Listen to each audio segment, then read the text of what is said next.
Muito boa a todos, este é mais um vídeo do canal do Oliver e hoje ele fala sobre a Terra plana em 10 minutos. O horizonte se vê plano, não importando a altura que está o observador. Todos os vídeos de aviões, drones ou balões a grande altura, se for gravado sem utilização da lente olho de peixe da GoPro, vai aparecer um horizonte plano, mesmo a 3.000 metros de altura. Somente a NASA e suas comparsas mostram algum tipo de curvatura nas suas imagens falsas feitas em computador. No entanto, o horizonte vai se encontrar sempre à altura dos olhos, na medida em que vamos ganhando altura. Assim você não tem que olhar para baixo para vê-lo.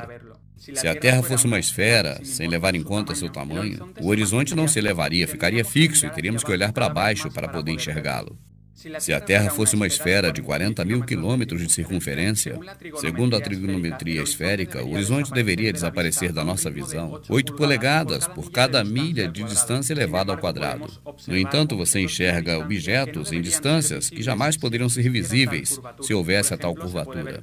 Você vê a cidade de Chicago a partir de Michigan a uma distância de 96 quilômetros. Isso seria impossível se a Terra fosse uma esfera, porque ela estaria oculta atrás da curvatura a 2.354 metros. A característica física da água é de estar e permanecer nivelada. Quando este estado está afetado por alguma influência externa, o líquido vai se mover até recobrar seu nível. O que observamos no mundo real é que a superfície de toda a água em repouso sempre forma um plano horizontal. A Terra esférica giratória não é consistente com essa propriedade da água, mas num plano imóvel, sim, claro é.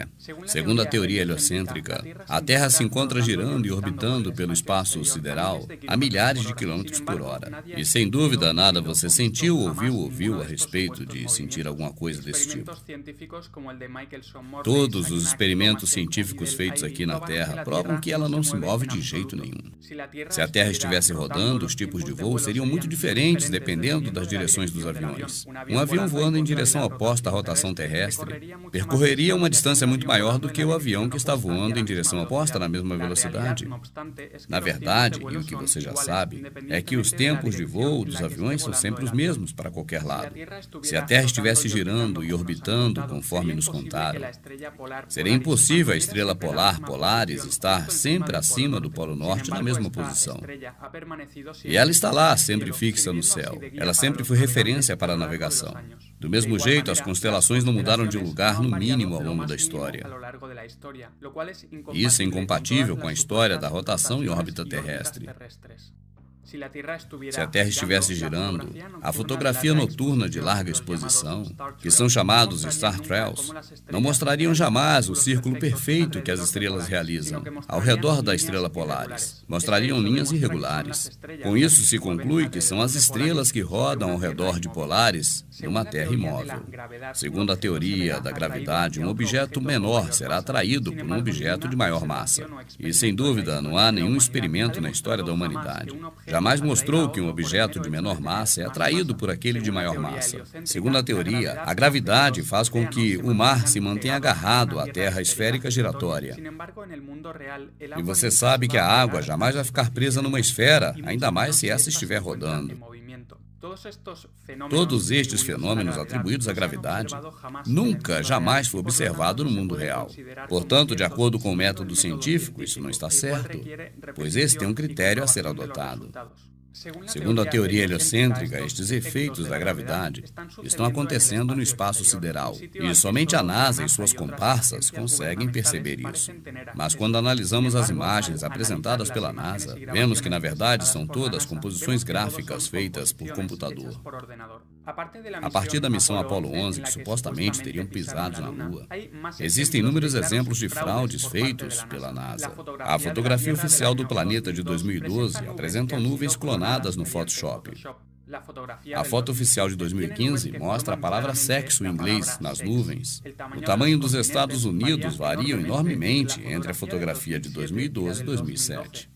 A suposta gravação de Júpiter de 2016, feitas pela Hubble, é claramente uma animação de computador. Além disso, as fotografias de Júpiter de 2014 e de 2016, elas são idênticas. Sabemos também que nas gravações da estação espacial dá para se ver bolhas d'água, o que demonstra que esses astronautas não estão no espaço sideral, mas sim numa piscina, e o fundo é modificado pelo computador, como se fazem nos filmes. Outros detalhes fraudulentos têm sido detectados nas gravações da ISS. Usam cabos para simular o efeito da gravidade zero. Segundo o modelo heliocêntrico, o Sol é uma bola de fogo muito maior do que a Terra. Ela se encontra a 150 milhões de quilômetros. No entanto, gravações feitas nas alturas mostram um foco de luz logo abaixo do Sol. Isto mostra que ele está muito perto da Terra, logo acima das nuvens. O tamanho do Sol e também da Lua são muito menores do que o da Terra. Isso você pode ver a olho nu. Os raios crepusculares que chegam até nós através das nuvens também prova que o Sol está muito perto, porque se o Sol estivesse tão longe, os raios entrariam de forma paralela e não de forma triangular. Os eclipses são previstos hoje exatamente como as civilizações antigas previam há muitos séculos atrás, muito antes de se inventar a teoria heliocêntrica de Copérnico. Obtendo as datas dos eclipses anteriores, consegue-se prever claramente os eclipses que ocorrerão no futuro, porque seguem sempre os mesmos padrões. E a causa dos eclipses, segundo o modelo heliocêntrico, é o perfeito alinhamento no espaço sideral da Terra, a Lua e o Sol. E, sem dúvida, a causa real é muito diferente.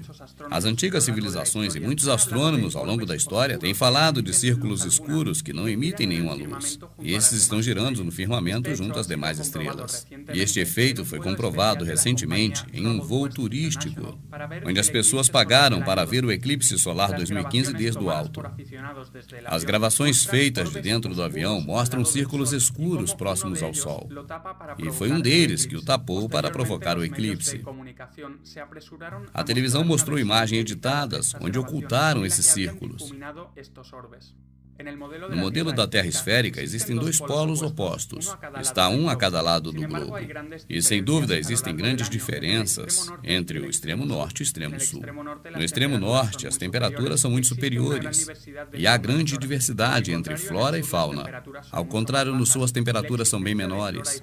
A existência de flora e fauna é praticamente nula.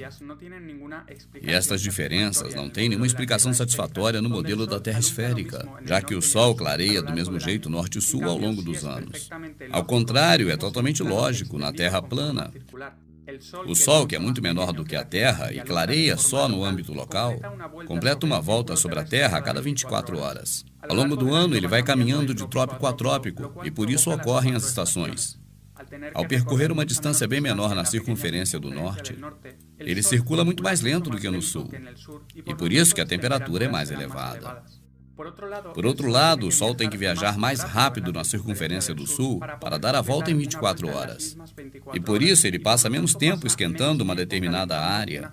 E por isso existem diferenças de temperaturas entre Norte e Sul. A Antártida, na verdade, são essas muralhas de gelo que rodeiam a Terra. Quanto mais a notícia se espalha, mais as autoridades proíbem o acesso a essas áreas. A pesquisa e investigação por parte de cidadãos são proibidas. O Polo Sul, portanto, não existe. O que existe é um eixo magnético localizado no centro da Terra. As provas da existência do Polo Sul mostrados pelas autoridades são algumas bandeiras e uma bola metálica. No entanto, esses objetos podem estar localizados em qualquer ponto aleatório ao largo da circunferência de gelo. Também jamais foi feita uma circunnavegação passando pelos dois polos da Terra esférica. Só se fazem círculos na Terra de leste a oeste, oeste e leste, justamente porque é a única circunnavegação que pode ser realizada num plano. As circunnavegações polares que disseram que fizeram são creditadas às pessoas das famílias Rothschild e do governo, e o mesmo acontece com as viagens espaciais. As verdadeiras estrelas e planetas são muito diferentes dos gráficos criados pelos computadores da NASA. Na realidade, são luminárias que mudam constantemente de forma e de cor. Hoje, elas podem ser enfocadas normalmente com câmeras modernas. Então fica provado que não são esferas gigantes que estão a milhares de quilômetros de distância, mas que são, na verdade, luzes no firmamento e estão a poucos quilômetros da Terra.